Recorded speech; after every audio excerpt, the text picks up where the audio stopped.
What do you want to see done about Ireland's green list? Well, I think simply there shouldn't be one in terms of between Europe and the EU 27 and the UK. We've now moved to a situation where countries like the UK, Germany, Italy are well behind Ireland in terms of infection rates. And Portugal yesterday was actually added back onto the list in the UK. And we should, like those countries at least, should be added back on today. That's what the government said.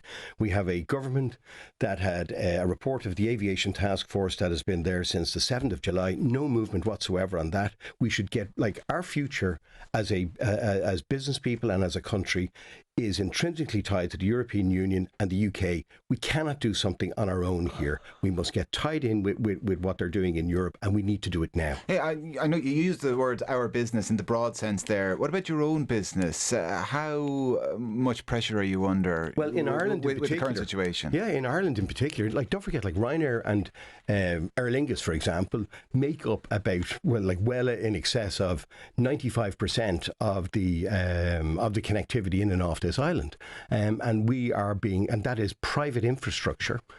Like, this is the equivalent of ripping up the M50 and saying we don't need it anymore until the COVID crisis abates. We need that connectivity now. We can't do something that is completely different than Europe. We have to do it in conjunction with Europe. And for the last 2 months, we've been hemming and hawing about this country in, this country out. It doesn't work that way. Yeah, but there'll be people listening who say, but we are different from Europe in the sense that we're an island, and it's impractical in Europe. That's the reason that they allow travel much more freely than we do, is because it would be much more impractical to prevent it. It's much harder to stop people crossing the border between Portugal and Spain. It's either public health or it's not. It's not about practicalities. But practicalities, of course, play a role in public health. The issue here is you got the European. No, it's not. We've got an open border with Northern Ireland, right, which we've conveniently ignored. You can't. We're not an island nation in that sense, where you've got another jurisdiction that's completely open through a border like that. It's a nonsense.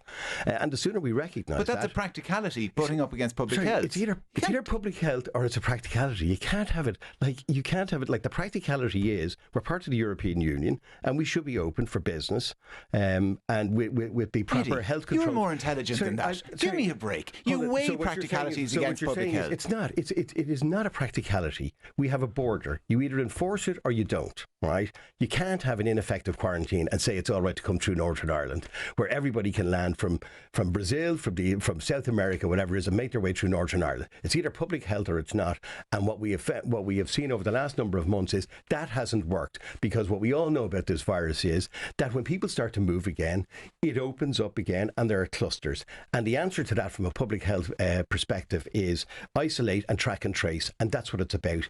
You can have all the slogans you want. It won't work.